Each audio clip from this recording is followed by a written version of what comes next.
മഴതോരും മുൻപേ സീരിയലിന്റെ ഇനി വരാൻ പോകുന്ന ഒരു അടിപൊളി സൂപ്പർ അപ്കമിംഗ് എപ്പിസോഡ് റിവ്യൂ ആണ് പറയുന്നത്. അങ്ങനെ എല്ലാവരും അലീനെ ഇങ്ങനെ ഒരുപാടധികം സ്നേഹിക്കുന്നത് കണ്ടിട്ട് ഒട്ടും തന്നെ സഹിക്കാൻ കഴിയുന്നില്ല വൈജയന്തിക്ക്. എങ്ങനെയെങ്കിലും അലീനെ എവിടെ നിന്ന് പുകച്ചു പുറത്തു ചാടിക്കണമെന്നൊരൊറ്റ ചിന്ത മാത്രമായിരിക്കും. അങ്ങനെ ഓരോവിധ ക്രൂരതകൾ അലീനയോട് ചെയ്യുന്ന സമയത്തന്നെ ബാലചന്ദ്രന് വല്ലാത്ത പാവം തോന്നുന്ന അലീനയോട്. എങ്ങനെയെങ്കിലും അലീനയുടെ സ്വന്തം അച്ഛനെ തന്നെ ഏൽപ്പിക്കണം. അതുവഴി വൈജയന്തിയിൽ നിന്നും അലീനക്കൊരു മോചനം കൊടുക്കണമെന്നൊക്കെ തീരുമാനിക്കാണ് ബാലചന്ദ്രൻ. അങ്ങനെ അലീനയുടെ സ്വന്തം അച്ഛനായിട്ടുള്ള അലീനയ്ക്ക് ജന്മം നൽകിയ അലീനയുടെ സ്വന്തം അച്ഛൻ സ്റ്റാൻലിയെ കണ്ടുപിടിക്കുന്നുണ്ട് ബാലചന്ദ്രൻ. അങ്ങനെ ബാലചന്ദ്രനോട് കാര്യങ്ങളെല്ലാം പറഞ്ഞതിന് ശേഷം അലീനെ അവിടെ കൊണ്ടുപോയാക്കാണ്. അലീന പിന്നീട് ജീവിക്കാൻ പോകുന്നത് ബാലചന്ദ്രന്റെ കൂടെയല്ല, ഒത്തിരിയധികം വിഷമത്തോടു കൂടിയാണെങ്കിലും അലീനയെ ബാലചന്ദ്രൻ സ്റ്റാൻലിക്ക് കൈമാറാണ്. എന്നാൽ അലീന അവിടെ നിന്നും പോയതോടുകൂടി തന്നെ ബബിത ചില സത്യങ്ങളൊക്കെ തിരിച്ചറിയുന്നുണ്ട്. അലീന ഇത്രയും കാലം തന്നെ സ്നേഹിച്ചിരുന്നു. അലീന ഒരു ചേച്ചിയായിട്ട് എല്ലാവർക്കും വളരെയധികം പ്രിയപ്പെട്ടവളായിരുന്നു. അമ്മക്ക് മാത്രമേ ഇത്രകാലം അലീന ചേച്ചിയോട് ദേഷ്യമുണ്ടായിരുന്നുള്ളൂ. പക്ഷേ അതിനിടയിലാണ് ബബിത ആ ഒരു വലിയ സത്യം തിരിച്ചറിയുന്നത്. അലീന ബാലചന്ദ്രന്റെ മകളല്ല, മറിച്ച് വൈജയന്തിക്ക് കല്യാണത്തിന് മുൻപേ തന്നെ 23 വർഷങ്ങൾക്ക് മുൻപ് വൈജയന്തി പ്രസവിച്ച വൈജയന്തിയുടെ സ്വന്തം രക്തത്തിലുണ്ടായ ആ കുഞ്ഞാണ് അലീന എന്ന സത്യമെല്ലാം തന്നെ ബബിത തിരിച്ചറിയും. അതോടുകൂടെ ബബിതയുടെ മനസ്സ് മാറാണ്. ബബിതക്ക് പിന്നീട് അലീനയോട് ഒരുപാടധികം ദേഷ്യവും വെറുപ്പും മാത്രമായിരിക്കും. ഈ ഒരു സത്യം ബബിതക്ക് ഒട്ടും തന്നെ ഉൾക്കൊള്ളാനേ കഴിയുന്നില്ല. അങ്ങനെ താൻ ഇതുവരെ കേട്ട കാര്യങ്ങളൊന്നും തന്നെ വിശ്വസിക്കാൻ പറ്റാതെ ആകെ തകർന്നിങ്ങനെ വിഷമിച്ച് നിൽക്കുമായിരിക്കും ബബിത. വിഷമം മാത്രമല്ല, എല്ലാവരോടും വല്ലാത്തൊരു പകയും ദേഷ്യമായിരിക്കും ബബിതക്ക് ഇപ്പോൾ തോന്നുന്നത്. അവളുടെ മനസ്സിൽ പെട്ടെന്ന് തന്നെ ഒരു കാര്യം തോന്നി. എനിക്ക് അവളെ ഇപ്പൊ തന്നെ ഒന്ന് കാണണം, അലീനെ. എന്നിട്ട് അവളുടെ മുഖത്ത് നോക്കി എനിക്ക് ചോദിക്കണം, എന്തിനാടി നീ എന്റെ വീട്ടിലേക്ക് ഇങ്ങനെ വലിഞ്ഞു കയറി വന്നത് എന്ന്.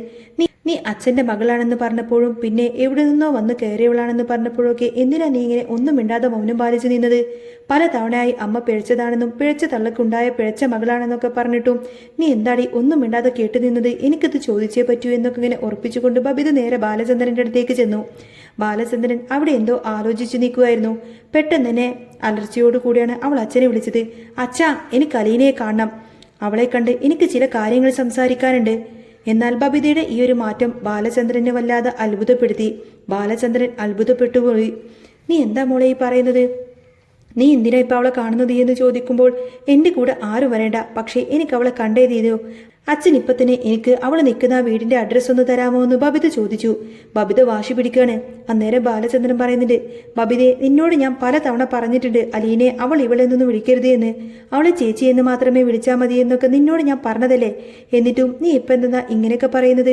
അവൾ നിന്റെ ചേച്ചി തന്നെയാണ്, ഞാൻ നിനക്ക് പറഞ്ഞു തന്നതല്ലേ. അപ്പൊ ബബിത പറയാണ്, അച്ഛാ, എനിക്ക് അച്ഛനോട് ഇങ്ങനെ തർക്കിച്ച് നിൽക്കാനൊന്നും സമയമില്ല. എനിക്ക് അലീനയെ കണ്ടിട്ട് നേരിട്ട് സംസാരിച്ചില്ലെങ്കിൽ എനിക്ക് എത്രയും പെട്ടെന്ന് തന്നെ ഭ്രാന്ത് പിടിച്ചു പോകും. അതുകൊണ്ടാണ് ഞാൻ പറയുന്നത്. ബാലചന്ദ്രൻ ഒന്നും മിണ്ടാതെ ഇങ്ങനെ നിൽക്കുമായിരിക്കും. ഇതെല്ലാം കണ്ട് ബബിത വീണ്ടും അലറി, അച്ഛൻ തരുന്നുണ്ടോ ഇല്ലയോ? ബാലചന്ദ്രൻ കയ്യിൽ നിന്നും അത് കിട്ടില്ല എന്ന് ഉറപ്പായതോടുകൂടി തന്നെ ബബിത നേരെ മനുവിനെ വിളിച്ചു. മനുവേട്ട, ഞാൻ ബബിതയാണ്. എനിക്ക് മനുവേട്ടനിൽ നിന്നും ഒരു കാര്യം അറിയാനുണ്ട്. നിന്റെ കോള് വന്നപ്പോൾ തന്നെ എനിക്ക് മനസ്സിലായി. എന്താ കാര്യം? എന്താന്ന് വെച്ചാ പറഞ്ഞോളൂ എന്ന് മനു പറഞ്ഞു. മനുവേട്ട, എനിക്ക് അലീനയെ ഒന്ന് കാണണം. അവളുടെ അഡ്രസ്സ് ഒന്ന് തരാമോ എന്ന് ചോദിക്കുന്ന സമയത്തിനെ മനു തിരിച്ചും ചോദിക്കുന്നുണ്ട്, നീ എന്തിനാ മോളെ ഇപ്പൊ അവളെ കാണുന്നത് എന്ന്. മനുവേട്ടനറിയാം, എല്ലാം അറിയാം. അതുകൊണ്ട് എന്നോട് ഇങ്ങനെയൊന്നും ഉരുണ്ട് കളിക്കണ്ട. എനിക്ക് അവളെ ഒന്ന് കണ്ട് സംസാരിക്കാനാണ്. പ്ലീസ് ആ അഡ്രസ്സ് ഒന്ന് തരാമോ? ബബിതെ, നീ കാര്യം പറ. കാര്യം അറിഞ്ഞാലല്ലേ എനിക്കത് തരാൻ പറ്റുള്ളൂ. തരണോ വേണ്ടയോ എന്ന് തീരുമാനിക്കാനും പറ്റുള്ളൂ. മനുവേട്ട, വേറൊന്നുമല്ല, അലീന എന്റെ സ്വന്തം ചേച്ചിയാണെന്നുള്ള കഥകളെല്ലാം തന്നെ ഇവിടെ എല്ലാവരും പറയുന്നത് ഞാൻ അറിഞ്ഞു. എനിക്ക് അവളെ ഒന്ന് കാണണം. അത് എങ്ങനെ അറിഞ്ഞു എന്ന് മനു ചോദിക്കുമ്പോൾ, എന്നോട് ആരും പറഞ്ഞതല്ല, ഞാൻ തന്നെ കണ്ടുപിടിച്ചതാണ്. എന്നിട്ടിപ്പോ ഇവരൊക്കെ എന്നോട് കഥകൾ പറയാണ്. എനിക്ക് അവളെ നേരിട്ട് കണ്ട് അവളോട് മുഖത്ത് നോക്കി കുറച്ച് കാര്യങ്ങൾ ചോദിക്കണം. ഇല്ലെങ്കിൽ എനിക്ക് മെന്റലി എന്തെങ്കിലും പ്രോബ്ലം ആവും. മനുവിലും എൻ്റെ അവസ്ഥ കണ്ടിട്ടൊന്ന് മനസ്സിലാക്കിക്കൂടെ? ബബിതയുടെ സംസാരം കേട്ടിട്ട് മനുവിന് എന്തോ ഒരു പന്തികേട് തോന്നി. നീ ഇപ്പോൾ ഫോൺ കട്ട് ചെയ്യ്, ഞാൻ ഏതായാലും നിന്നെ തിരിച്ചു വിളിക്കാമെന്ന് അവൻ പറഞ്ഞു. അഡ്രസ്സ് തരാൻ വേണ്ടിയിട്ടാണോ മനുവേട്ട എന്ന് ചോദിച്ചപ്പോൾ, അതേന്നേ മനു പറഞ്ഞു. ബബിത ഫോൺ കട്ട് ചെയ്തു. ഉടനെ തന്നെ മനു നേരെ ബാലചന്ദ്രനെ വിളിച്ചു. അങ്കിളെ, അവിടെ എന്താ ഉണ്ടായത്? മനു ചോദിക്കുന്ന സമയത്തിന് എന്തുണ്ടാവാനാ മനു? ഇതിനു വലിയ കാര്യമായിട്ട് എടുക്കേണ്ട കാര്യമൊന്നുമില്ല എന്ന് ബാലചന്ദ്രൻ മറുപടി കൊടുത്തു. എന്നെ ബബിത ഇപ്പോൾ വിളിച്ചിരുന്നു. അവൾക്ക് അലീനയുടെ അഡ്രസ്സ് വേണമെന്ന് പറഞ്ഞു. വല്ലാത്ത വാശിയിലാണ് അങ്കിളെ അവള് എന്ന് മനു പറഞ്ഞപ്പോൾ അങ്കിള് പറയുന്നുണ്ട്, നീ അഡ്രസ്സൊക്കെ കൊടുത്തേക്കടാ മനു എന്ന്. അങ്കിളെ, അവൾ അവിടെ പോയിട്ട് എന്തെങ്കിലും പ്രശ്നമുണ്ടാക്കില്ലേ? അവളുടെ സ്വഭാവം നമുക്കറിയാവുന്നതല്ലേ? മനു ആകുലപ്പെട്ടപ്പോൾ, ആയിക്കോട്ടെ, അവൾ പോകുന്നത് അലീനയുടെ അച്ഛൻ്റെ അടുത്തേക്കല്ലേ, അതുകൊണ്ട് ധൈര്യമായിട്ട് തന്നെ നീ അഡ്രസ്സ് കൊടുത്തോ. അവൾക്ക് അവിടം വരെ പോവാൻ ധൈര്യമുണ്ടെങ്കിൽ പോയിട്ട് വരട്ടേടാ എന്ന് ബാലചന്ദ്രൻ അങ്ങ് ഉറപ്പിച്ചു പറഞ്ഞു.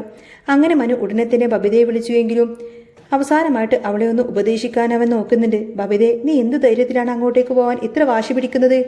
അതെന്താ മനുവേട്ടാ, അവൾ ഇത്ര കാലം എൻ്റെ വീട്ടിൽ നിന്നിരുന്നത്, അപ്പോൾ പിന്നെ എനിക്ക് അങ്ങോട്ടേക്ക് പോയാൽ എന്താ കുഴപ്പം? അവളിപ്പോൾ താമസിക്കുന്നത് അവളുടെ അച്ഛൻ്റെ കൂടെയാണ് ബബിതേ. നീ അവിടെ ചെന്നിട്ട് വായിൽ തോന്നുന്നൊക്കെ വിളിച്ചു പറഞ്ഞാൽ നിനക്ക് തന്നെയാ നാണക്കേട്. നീ ഒറ്റയ്ക്ക് പോകേണ്ട, വേണമെങ്കിൽ ഞാനും നിന്റെ കൂടെ വരാം, നമുക്ക് ഒരുമിച്ച് പോവാമെന്ന് പറയും. വേണ്ട മനുവേട്ടാ, എൻ്റെ കൂടെ ആരും വരണ്ട, എനിക്ക് ഒറ്റയ്ക്ക് പോകാനാണ് താല്പര്യം.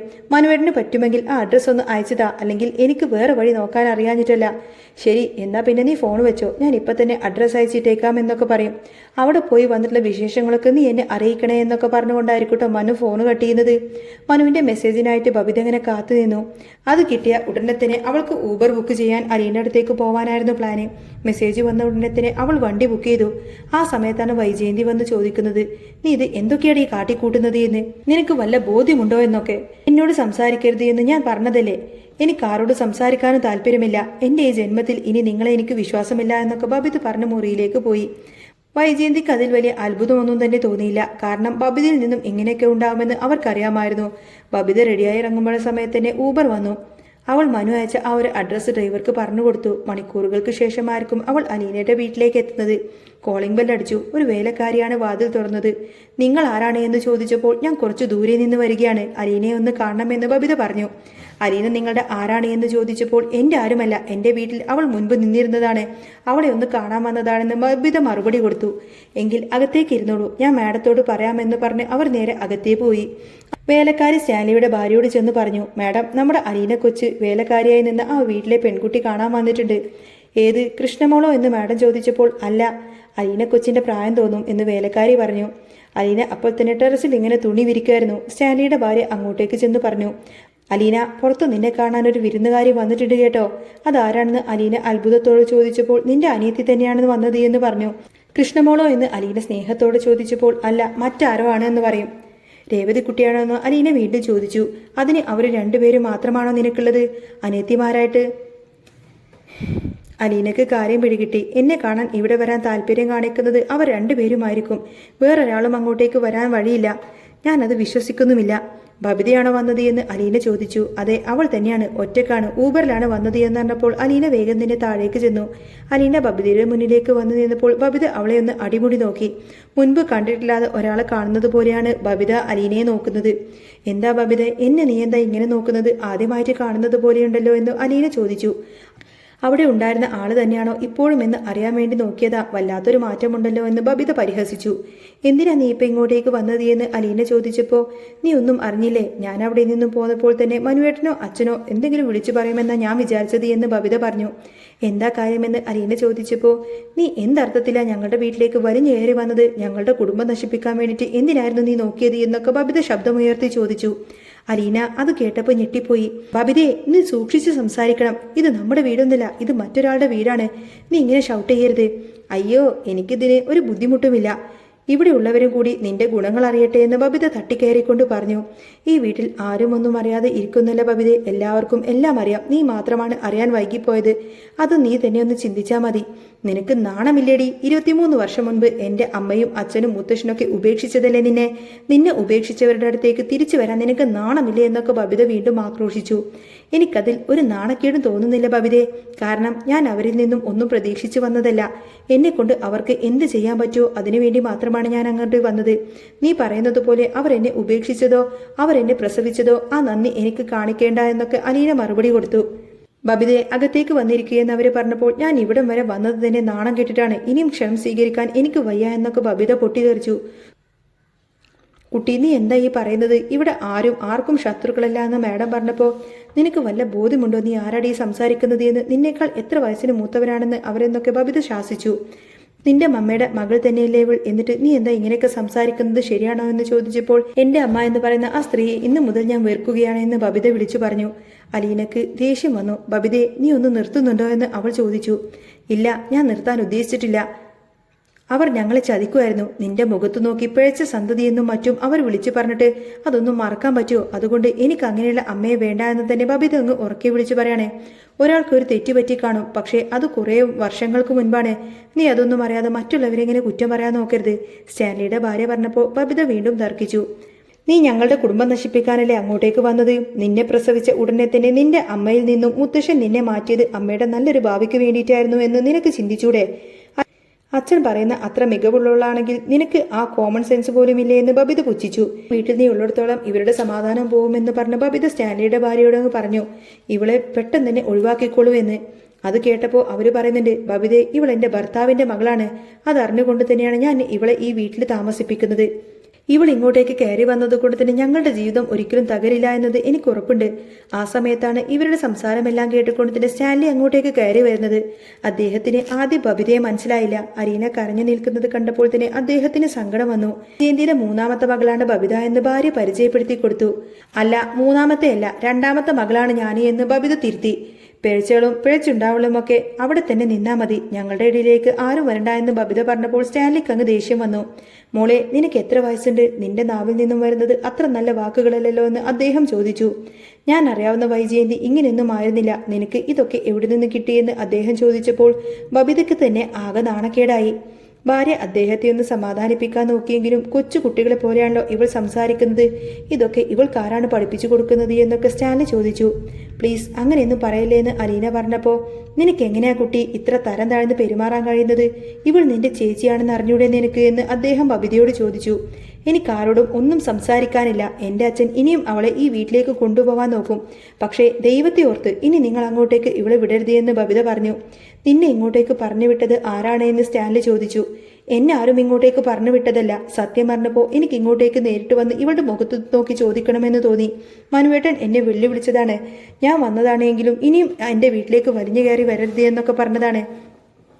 ബബിത പറഞ്ഞു. നീയാണോ അതെല്ലാം തീരുമാനിക്കുന്നത് എന്ന് സ്റ്റാൻലി ചോദിച്ചപ്പോൾ, അതെ, എനിക്ക് ആ വീട്ടിലെ മകളെന്ന നിലയിൽ അതിന് അവകാശമുണ്ട്. എൻ്റെ വീട്ടിലെ സമാധാനത്തിന് വേണ്ടിയിട്ടാണ് ഞാൻ ഈ പറയുന്നത് എന്ന് ബബിത പറഞ്ഞു. അലീന ഒന്നും മിണ്ടാതെ അങ്ങനെ കരയായിരിക്കും. അത് കണ്ടപ്പോൾ സ്റ്റാൻലി അവളെ ചേർത്ത് പിടിച്ചു. എന്നിട്ട് പറഞ്ഞു, ബബിതേ, ഇതെന്റെ മകളാണ്. ഇവളെ നോക്കേണ്ട ഉത്തരവാദിത്തം എനിക്കുണ്ട്. നീ ധൈര്യമായിട്ട് പോയിക്കോ. എൻ്റെ മകൾ ഒരിക്കലും നിന്റെ വീട്ടിലേക്ക് വലിഞ്ഞു കയറി വരാനൊന്നും പോകുന്നില്ല. ഇത് സ്റ്റാൻലിയുടെ വാക്കാണ്. അലീന അത് കേട്ട് ആകെ തകർന്നു പോയി.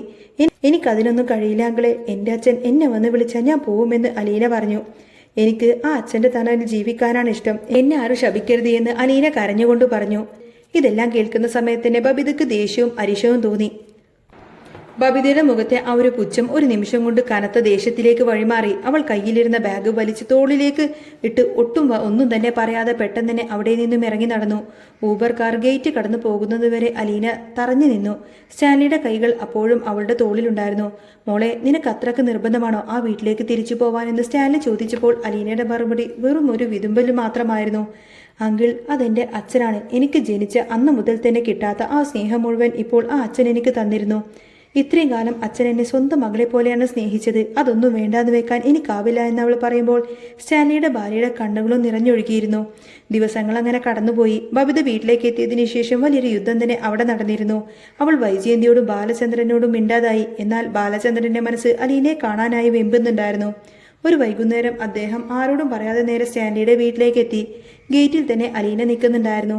അച്ഛനെ കണ്ടപ്പോൾ അലീന ഓടിച്ചെന്ന് ബാലചന്ദ്രനെ അങ്ങ് കെട്ടിപ്പിടിച്ച് പൊട്ടിക്കരഞ്ഞു. പക്ഷേ ആ സന്തോഷം അധിക നേരമൊന്നും തന്നെ നീണ്ടു നിന്നില്ല. പിന്നാലെ വന്ന മറ്റൊരു കാറിൽ മനുവും ബബിതയും ഇറങ്ങി വന്നു. ബബിതയുടെ മുഖത്ത് എന്തോ വലിയൊരു ചതിയുടെ ഭാവമുണ്ടായിരുന്നു.